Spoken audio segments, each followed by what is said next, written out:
Ang kwento ni Tomby.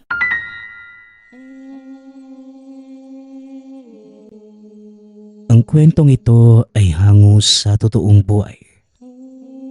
Mula ito sa isa nating tagapakinig. Karanasan ito ni Damian. Walang eksaktong taon. Probinsya ng Davao. Batang laki sa Maynila. Marangya ang pamumuhay na halos wala nang maihiling pa. Simula pagkabata, iniidolo na niya ang ama na isang sundalo. Tatay, paglaki ko, gusto kong maging isang sundalo kagaya mo. Talaga ba? Aba, dapat ngayon pa lang sanayin na kita. Sige po tay, gusto ko po yan. Aba, ano yung pinag-uusapan nyo? Mukhang seryoso kayo ah. Wala po nay, sinabi ko lang kay tatay na paglaki ko, gusto ko ding maging sundalo. Pag-uusap ng pamilya. Lumipas sa mga taon. Lumaki si Damian sa isang masayang tahanan. Kahit abala sa trabaho bilang sundalo si Tatay Ismael, sinisigurado niyang may oras ito para sa pamilya. Tuwing wala namang pasok, naglalaan ito ng oras para makipaglaro kay Damian at turuan ito ng mga disiplina.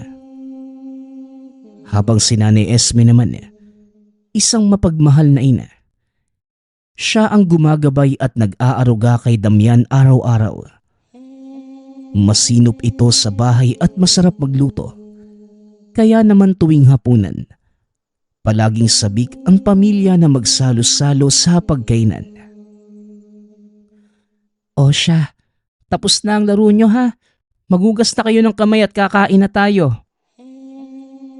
Opo nay, gutom na ako eh. Ano po bang ulam natin? Syempre yung paborito mo, adobo. Pag-uusap ng mag-ina. Masaya at puno ng halakhakan ang pagkainan. Kwentuhan ng mga pangyayari sa maghapon. Asara ni Damian at ng ama. At malambing na pagsaway ni Nanay Esme. Ganito palagi ang gabi ng mag-anak. Sa kabila ng marangyang pamumuhay nila sa Maynila, itinuro ni Tatay Ismael at Nanay Esme kay Damian ang kahalagahan ng kasipagan at respeto sa kapwa. Hindi nila hinayaang lumaking sunod sa luho ang anak. Sa halip, tinuruan nila itong maging masipag sa pag-aaral at matuto sa sariling sikap. O anak, tatandaan mo ha, hindi lang pera ang sukatan ng tagumpay. Ang tunay na tagumpay ay pagiging mabuting tao. Opo, tay. Sa murang edad, natutunan ni Damian ang halaga ng pamilya at pangarap. Sigurado ito na isang araw, magiging sundalo din siya. Kagaya ng ama, ipagmamalaki rin ng sariling pamilya. Hanggang sa isang araw, isang pangyayari ang biglang yumanig sa kanilang buhay.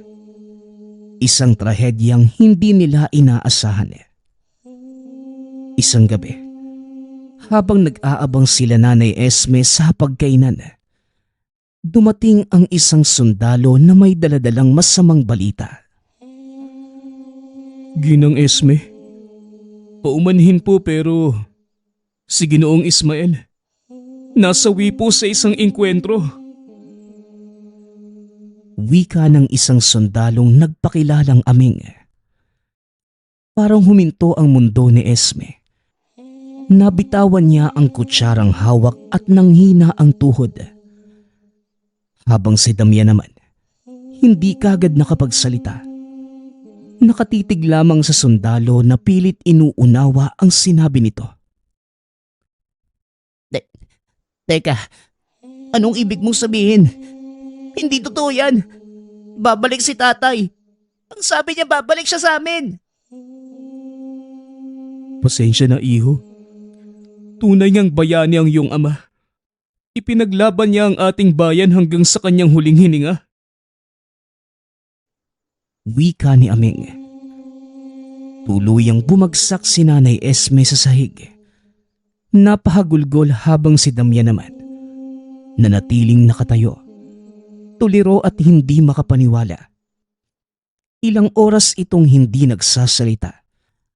Umaasang isang masamang biro lamang ang nadinig.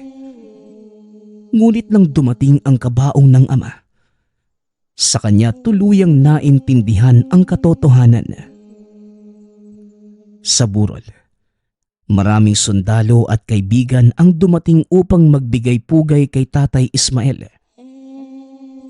Ngunit kahit gaano karami ang dumalo, hindi nito napunan ang lungkot na nararamdaman ng bata. Damian, anak, kailangan nating tanggapin. Wala na ang tatay mo. Nanay, hindi ko po kaya. Paano na po tayo? Mahigpit na niyakap ni Nanay Esme ang anak. Kakayanin natin, anak, para sa tatay mo. Wika ni Nanay Esme. Mula ng araw na yon, nagbago ang buhay ni Damian. Ang dating masayang tahanan ay napalitan ng katahimikan. Ang hapagkainan na puno ng tawa na noon, ngayon puro puwang na kailanman ay hindi na mapupunan. Ngunit sa kabila ng lungkot, isang bagay ang nanatili sa puso ni Damian. Ang pangarap na maging sundalo, hindi lamang para sa sarili, kundi para ipagpatuloy ang sinimula ng ama. Matapos ang libing ni Tatay Ismael, nagpasya si Nanay Esme na umuwi silang mag-ina sa probinsya ng Davao. Wala din silang ibang maaasahan sa Maynila. Hindi naging madali ang kanilang pag-alis. Bawat sulok ng tahanan ay puno ng alaala ng asawa. Habang nasa biyahe, tahimik lamang si Damian at nakadungaw sa bintana ng bus. Pinagmamasdan ang mga nadaraanan nilang lugar. Malayo ito sa magagarang gusali sa Maynila. Dito puro puno, malalawak na palayan at mga simpleng bahay ang makikita. Pagkarating sa isang maliit na baryo, sinalubong naman sila ng ilang kamag-anak. Dito nakatira ang tiyuhin, si Donnie, na matagal nang naninirahan sa probinsya. Esme, Damian, mabuti at nakadating na kayo. Pasok! Tara, pasok kayo! Wika ni Donnie. Nagpatuloy sila sa loob ng tahanan. Isang simpleng kubo na gawa sa kahoy at pawid. Malayo ito sa dating bahay nila sa Maynila. Ngunit mainit ang pagtanggap sa kanila. Hindi naging madali ang buhay ni Damian sa probinsya. Sa Maynila, nasanay ito sa marangyang buhay. Kailangan niyang matutong mamuhay ng simple. Walang telebisyon, walang kuryente, at higit sa lahat, wala nang madaling paraan para makuha ang gusto. Kailangan niyang mag-igib ng tubig, tumulong sa pagtatanim, gumising ng maaga para pumasok sa eskwelahan na ilang kilometro ang layo mula sa tahanan. Anak, naiintindihan ko kung mahirap ito para sa'yo, pero kailangan nating magsimula ulit. Wika ni Nanay Esme. Sa eskwelahan, hindi din naging madali ang pakikibagay ni Damian. Karamihan sa mga kaklase ay lumaki sa hirap at may ilan sa kanila na hindi kagad matanggap ang isang batang Maynila na ngayon ay naroon na sa probinsya. Uy, siya yung bagong dating, di ba? Ang yabang daw nito eh. Laki daw sa syudad. Tignan natin kung kaya niya ang buhay dito. Wika ng mga kaklase. Narinig ito ni Damian. Ngunit hindi na lamang sumagot. Sa halip ay tinuloy na lamang ang paglalakad papunta sa kanyang upuan. Dumaan ang mga buwan. Unti-unti nang natutunan ni Damian ang buhay sa probinsya. Napilitan itong maging matibay at magsikap. Kung noon, sanay itong may nag-aasikaso sa kanya. Ngunit ngayon natutunan niyang magbanat ng sariling buto. Sa ilalim na matinding sikat ng araw, natutunan niyang mag-araro kasama ang tiyuhin. Natutunan niyang mag-igib ng tubig sa poso at mag-ani ng gulay kasama ang ina. Isang araw, habang nagpapahinga, natanong siya ni Tio Donnie. Ano Damian? Mahirap ba rito sa probinsya? Opo, Tio. Pero natutunan ko na ring mahalin yung buhay dito. Tugon ni Damian.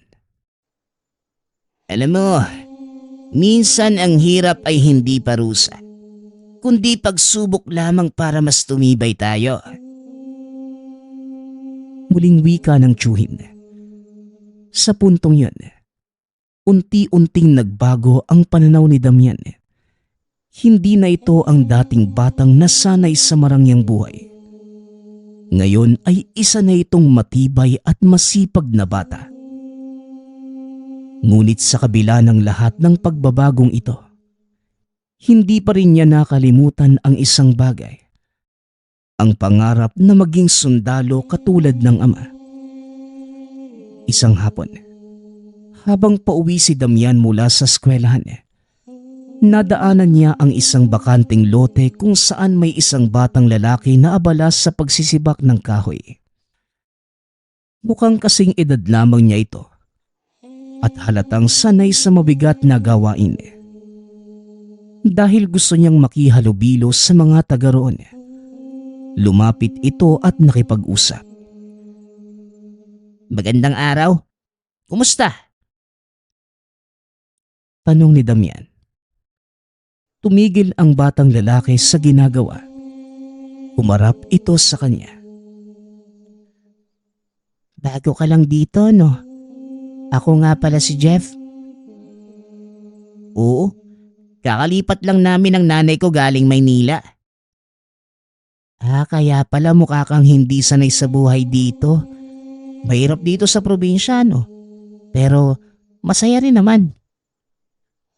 Oo nga eh. Ibang-iba sa dati kong buhay. Pero unti-unti ko na ding natututunan. Pag-uusap ng dalawa. Napangiti si Jeff at inabot ang kamay niya para makipagkamay. Ayos. Kung gusto mo, tuturuan kita ng ilang bagay tungkol sa buhay probinsya. Uy sige, maraming salamat ha. Mula ng araw na yon, naging matalik na magkaibigan sina Damian at Jeff. Magkasama silang pumapasok sa eskwelahan, naglalaro sa bukid at natutong mangisda sa ilog. Itinuring na rin silang magkapatid na mga tao sa baryo. Isang araw, habang nakaupo sila sa ilalim ng isang punong mangga, napag-usapan nila ang kanilang mga pangarap. Damian, ano ba yung gusto mo maging paglaki mo? Ako? Gusto ko talagang maging sundalo, kagaya ng tatay ko. Wika ni Damian. Napatango si Jeff. Halatang humanga sa determinasyon ni Damian. Ang galing. Ang galing mo naman. Balang araw, sigurado ako matutupad mo yan. Wika ni Jeff. Napangiti si Damian. Sa kabila ng lahat ng pinagdaanan niya, pakiramdam nito ay unti-unti niyang natatagpuan ang bagong tahanan. Hindi lamang sa baryo, kundi sa mga taong handang tanggapin siya bilang isa sa kanila.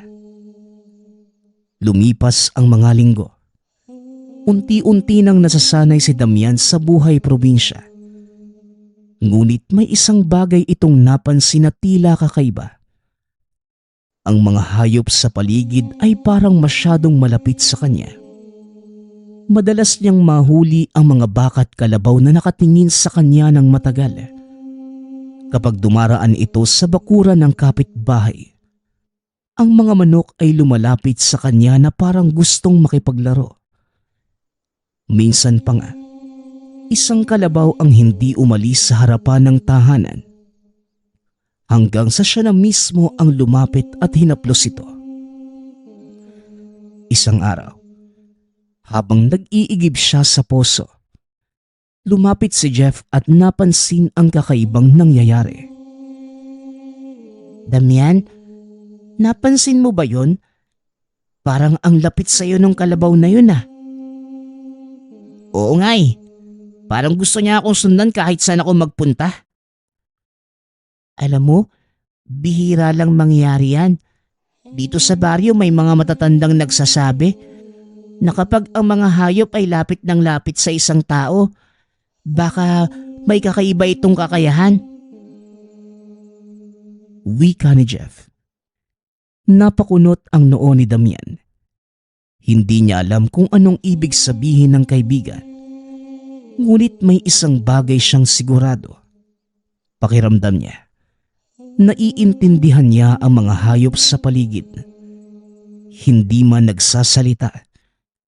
Ngunit parang may koneksyon siya sa kanila. Nang gabing yun, habang nakahiga na sa papag at nakatingin sa kisame, bigla niyang naalala ang ama. Tatay, ano po kaya ang ibig sabihin nito? Kinabukasan, habang naglalakad sa palayan, lumapit sa kanya ang isang matandang lalaki. Si Mang Lorenzo, isang albularyo sa kanilang baryo. Damian, bata, napapansin kong kakaiba ka. Alam mo ba ang ibig sabihin niya? Tanong na matanda. Nagkatinginan sina Damian at Jeff. Hindi pa man alam ni Damian ang kasagutan. Ngunit ramdam niya na may malalim na kahulugan ang nangyayari sa kanya. Ano po bang ibig niyong sabihin, Mang Lorenzo? Bata, hindi lahat ng tao ay may ganyang koneksyon sa mga hayop. Ikaw ay naiiba. Ibig niyo pong sabihin, may kakaibang kakayahan si Damian? Tanong ni Jeff. Napangiti ang matanda at dahan-dahang tumango. Noong pa man, may ilang tao nang ipinanganak na may kakayahang makaramdam at makaunawa sa nilalang ng kalikasan. Mga hayop, halaman, at maging ang hindi natin nakikita. Tinatawag silang pinagpala. Pagpapaliwanag ni Mang Lorenzo. Nagulat si Damian sa narinig. Pero, paano po nangyari yun? Wala naman akong ginagawa eh. Pero kusa po silang lumalapit sa akin. Dahil likas yan sa'yo, bata. Ang iyong dugo, ang iyong diwa, may kapangyarihan kang hindi pa lubusang nauunawaan. Hindi makapagsalita si Damian. Hindi niya kailanman inisip na may ganitong bagay na mangyayari sa kanya. Di ang ibig sabihin, si Damian ay parang isang manggagamot? Tanong ni Jeff. Hindi lang basta manggagamot. Ang isang tunay na pinagpala ay tagapagbalanse ng enerhiya sa paligid, tagapagligtas ng may sakit, tagapamagitan sa pagitan ng mga tao at ng kalikasan. Tugon ni Mang Lorenzo. Napaisip si Damian. Hindi niya alam kung matutuwa ba ito o matatakot sa bagong natuklasan tungkol sa sarili. Ngunit isang bagay lamang ang sigurado.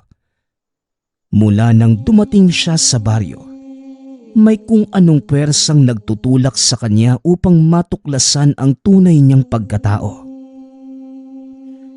Pero, paano ko naman po malalaman kung totoo nga ito?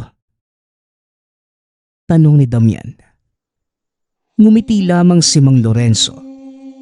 Tumingin sa kanya ng matalim. Darating ang tamang panahon, Damian. At kapag dumating na ang pagsubok, ikaw mismo ang makakaalam ng sagot. Tugon ni Mang Lorenzo. Mula ng araw na yon, hindi na maalis sa isipan ni Damian ang sinabi ng matanda. Isang hapon, habang naglalakad si Damian sa likod ng tahanan, napansin niya ang isang puno ng mangga na hitik sa bunga. Naengganyo itong umakyat upang kumuha ng ilang hinog na mangga. Sanay na ito sa ganitong gawain. Kaya mabilis nitong narating ang isang malaking sanga. Habang abala sa pagpitas ng mangga, bigla itong may nadinig na kakaibang tunog. Isang tunog na parang isang ahas. Nang lumingon siya, nanlaki ang mga mata. Sa hindi kalayuan, may isang makamandag na ahas na kulay itim na nakapulupot sa isang sanga. Isang kobra. Ang mga mata nito ay tila may kakaibang liwanag at ang katawan nito ay kumikislap sa ilalim ng sikat ng araw. Ngunit sa halip na matakot, hindi gumalaw si Damian. Parang may nagsasabi sa kanya na huwag matakot at huwag tumakbo. Doon, laking gulat niya nang biglang nagsalita ang kobra.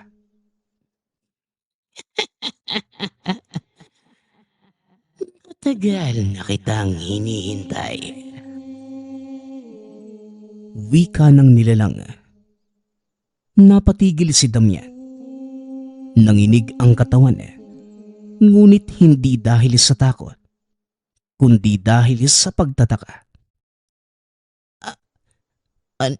Anong ibig mong sabihin? Sino ka ba? Tanong ni Damian.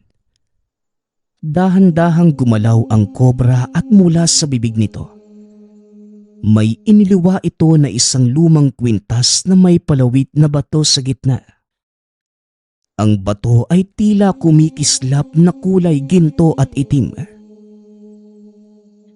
Bata, isa kang mananandok.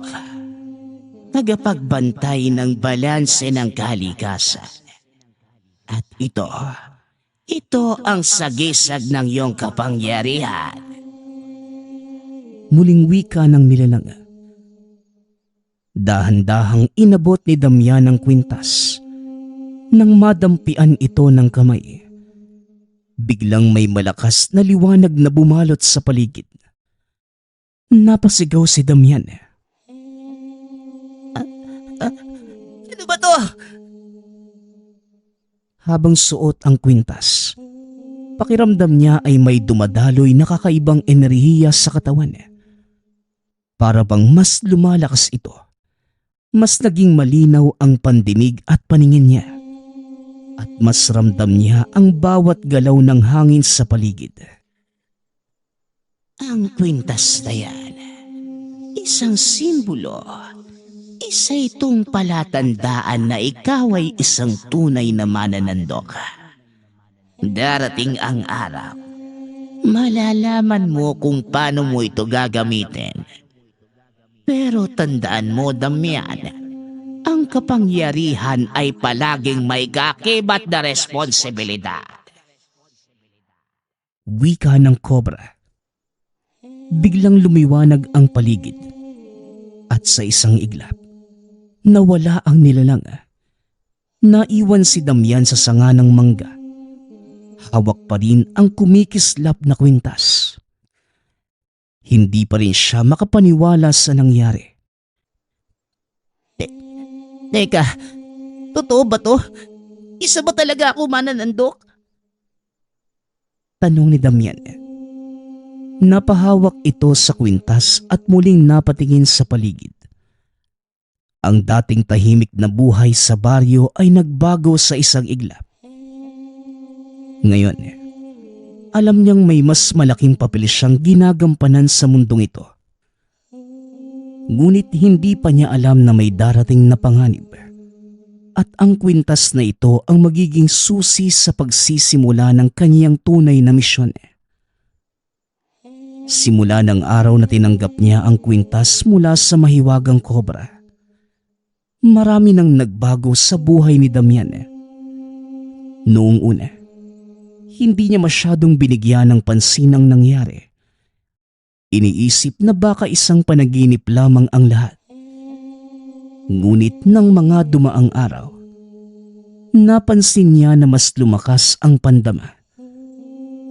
Habang naglalakad sa palayan, nadinig niya ang mahihinang yabag ng mga hayop kahit malayo pa ang mga ito. Ang tunog ng hangin, ang paggalaw ng mga dahon. Pakiramdam niya ay mas ramdam nito ang lahat sa paligid. Hanggang sa isang umaga, habang nag-iigib ng tubig sa poso, napansin niya na tila may bumubulong sa kanyang isipan.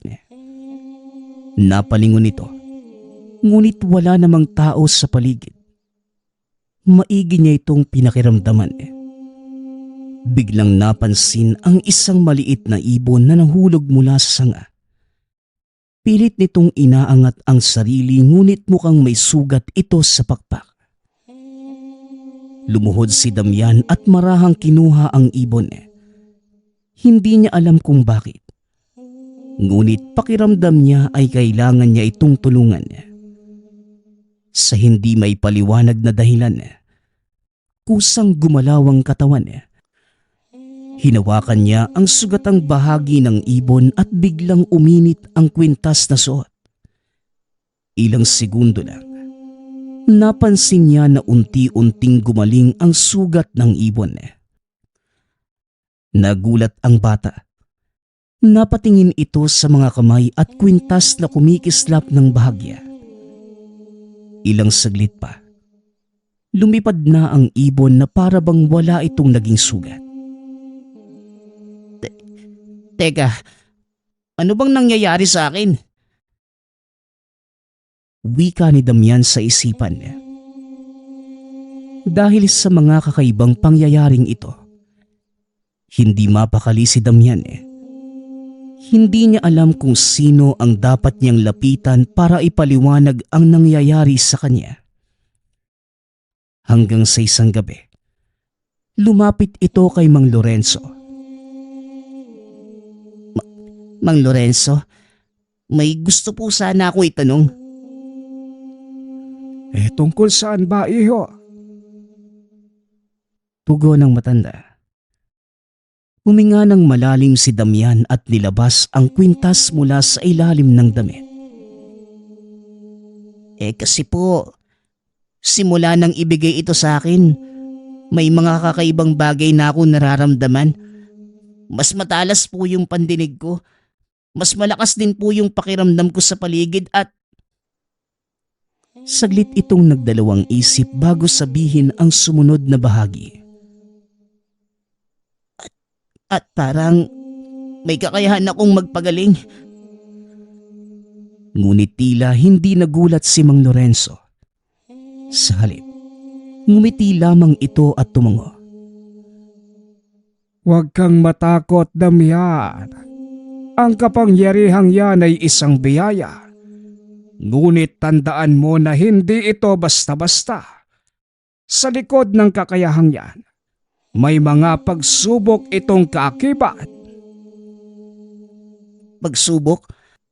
Anong klase naman pong pagsubok, Mang Lorenzo? Tumingin ang matanda sa malayo. Tila may iniisip na malalim. May mga taong hindi matutuwa sa pagkakaroon mo ng kapangyarihan. May ilan na gagamitin ito para sa masama. Kaya dapat mong matutunang kontrolin ito bago pa mahuli ang lahat. Pagpapaliwanag ni Mang Lorenzo. Napalunok si Damian. Hindi niya pa man lubusang nauunawaan ang kakayahan. Ngunit alam niya na hindi ito isang ordinaryong buhay. At sa hindi inaasahang pagkakataon, isang gabi, may pangyayaring nagpatunay na hindi talaga magiging normal ang kanyang buhay. Sa paglipas ng mga araw, mas lalong lumalim ang koneksyon ni Damian sa kalikasan. Hindi lamang niya naiintindihan ang damdamin ng mga hayop, ngunit tila naiintindihan din niya ang kanilang wika. Kapag dumadaan naman sa palayan, ang mga ibon ay tila bumabati sa kanya. Kapag nasa kakahuyan naman, ang mga hayop ay hindi natatakot sa kanya. Sa halip, lumalapit pa ang mga ito. Kahit ang mga aso at pusa sa baryo, parang alam nilang iba si Damian sa lahat.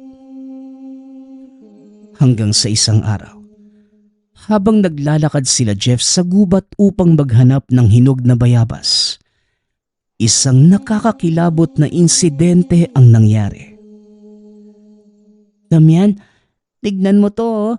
Ang daming bayabas dito. Wika ni Jeff.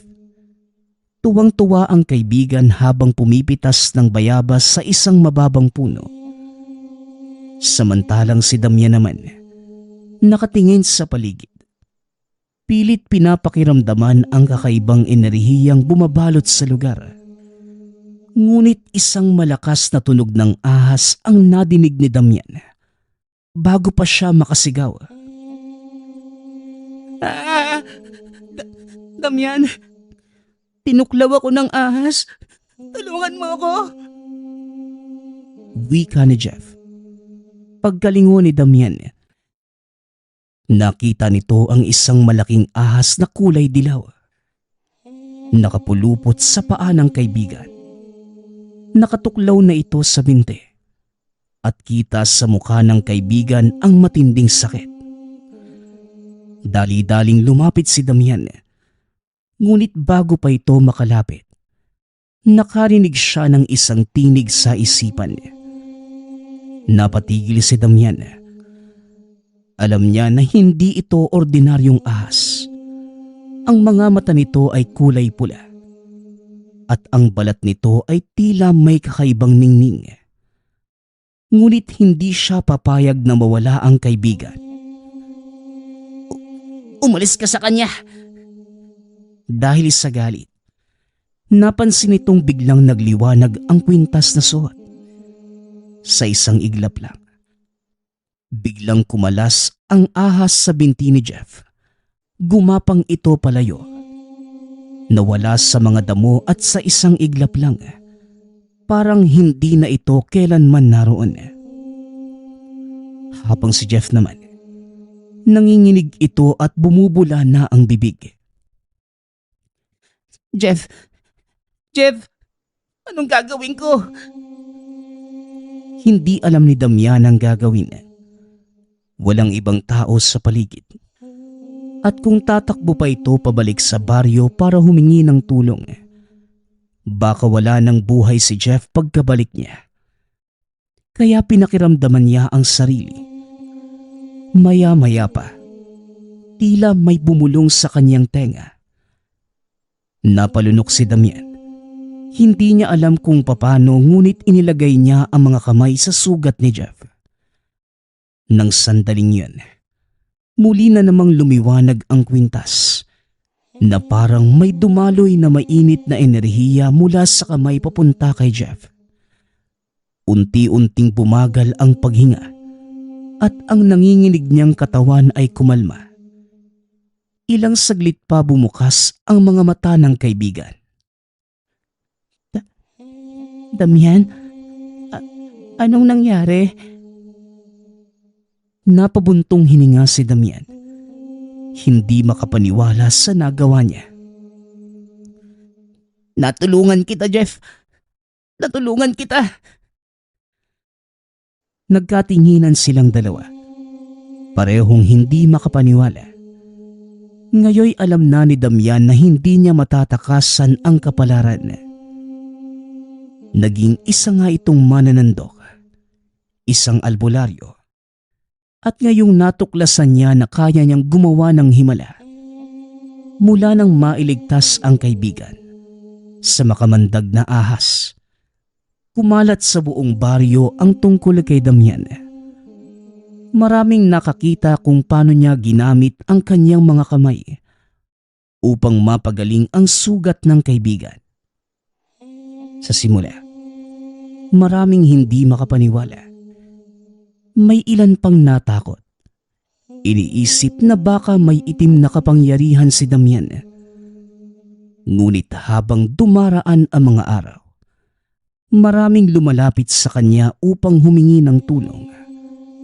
Mga may sakit, sugatan, nangihina, at yung iba naman ay nakagat ng makamandag na hayop.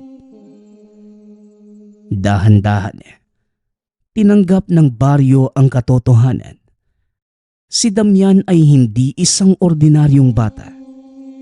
Isa itong mananandok, isang albularyo na may kakayahang magpagaling. Ngunit ang kapangyarihan ay may kaakibat na responsibilidad. Isang gabi, habang nagpapahinga si Damian sa kanilang kubo, isang mag-anak ang dumating. Halatang balisa at takot na takot.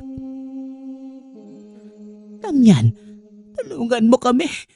Ang anak ko, natuklaw ng kobra. Daladala ng mag-asawa ang anak. Isang batang lalaki na nasa 10 taong gulang. Nangingitim na ang balat, malamig na ang katawan, at namimilipit sa sobrang sakit. Kagad namang lumapit si Damian upang tignan ng bata. Ngunit nang idampi niya ang kamay sa noo nito, kagad siyang nagdadalawang isip. May kakaibang enerhiya siyang naramdaman. Mas malamig kesa normal at mas mabigat. At nang imulat niya ang mga mata, nakita niya ang isang aninong bumabalot sa bata. Isang itim na usok na unti-unting lumalabas mula sa katawan nito. Napaatras naman si Damian. Hindi po ito isang ordinaryong sakit. Sigurado po ako na merong nangyanggaw sa kanya. Pasensya na ho, pero hindi ko po siya maaaring gamutin. Wika ni Damian. Nagulat ang mga magulang ng bata. Anong ibig mong sabihin, Damian? Tulungan mo ang anak ko. Ikaw lang ang may kakayahang makapagligtas sa kanya. Pakiusap po. Tulungan po ako. Nanginginig ang mga kamay ni Damian. Alam niyang hindi ito ordinaryong lason. May umanggaw sa bata na isang aswang. At kung gagamutin niya ito, maaaring lumipat sa kanya ang sumpa. Ngunit hindi rin niya kayang pabayaan ang bata. Napabuntong hininga si Damian, saka tumango. Itatali ko po siya. Baka po manlaban eh. Kumuha ito ng matibay na lubid at tinali ang bata sa isang kahoy. Napansin niya na mas lumalakas ang paggalaw ng bata, na parang nagwawala ito. Doon na niya nakita ang hindi dapat makita. Habang itinatali ang bata, isang halakhak ang umalingongaw sa paligid. Napakabata mo pa, Damian. At ngayon, nakikialam ka na sa hindi mo naiintindihan. Napatingin si Damian sa paligid. Mula sa gilid ng kakawyan, unti-unting lumabas ang isang matangkad at payat na lalaki. Ang mga mata niya ay nagliliwanag sa dilim at ang balat nito ay kulay abuhin na parang hindi ito normal na tao. Hoy, ako ang nangyanggaw sa batang yan. Hindi mo siya maililigtas, Damian. Wika ng nilalang. Napalunok si Damian. Hindi niya inaasahan na kagad siyang makakaharap ng isang aswang. At bakit mo naman to ginagawa, Manong? Sapagkat ito ang aming kalikasan. Ang aming gutom ay hindi mo maiintindihan. Hindi po kita hayaang makuha yung bata. At paano mo ko pipigilan, batang albularyo? Biglang sumugod ang nilalang. Mabilis ito. Halos hindi makita ang galaw. Ngunit bago pa man makalapit, biglang nagliwanag ang kwintas ni Damian. Hindi kita hahayaang makapanakit ng iba. Wika ni Damian. Mula sa kamay, isang bughaw na liwanag ang lumabas at bumalot sa katawan ng nilalang. Itinapon ito palayo. Napahiyaw ang nilalang dahil sa sakit. Hindi! Nagpupumiglas ito. Ngunit hindi niya matanggal ang liwanag na bumabalot sa kanya. Unti-unti ang katawan ay nagsisimulang matupok. Hindi pa tayo tapos. Magbabalik ako. Ngunit sa isang iglap, naglaho ang nilalang mula sa kadiliman. Matapos ang labanan, unti-unting bumalik ang normal na kulay ng bata. Hindi na ito nanginginig. Humihinga na rin ito ng maayos. Maraming salamat. Maraming salamat, Damian. Wika ni Aling Shoni. Matapos ang laban sa nilalang, hindi na nag-alinlangan ang mga taga-baryo. Si Damian ay isang tunay na mananando. Mula noon, mas marami pang lumalapit sa kanya upang humingi ng tulong. Mga may sakit, may sugat at kagat, maging ang mga nakakaranas ng hindi maipaliwanag na pangyayari sa buhay. Ginamit ni Damian ang kakayahan upang pagalingin ang nangangailangan, protektahan ang kanyang baryo, at labanan ang mga nilalang ng dilim. Alam ng bata na hindi doon nagtatapos ang kanyang kwento. Alam din niya na may mas malalaking pagsubok pang darating. Ngunit sa kabila ng lahat, handa itong harapin anumang subok ng tadhana sa kanya bilang bagong batang albularyo. Nagpapasalamat nga pala ako sa lahat ng sumusuporta sa ating channel. Nawa ay patuloy niyong suportahan at pakinggan ang ating mga kwento. Hanggang sa muling pakikinig. Paalam.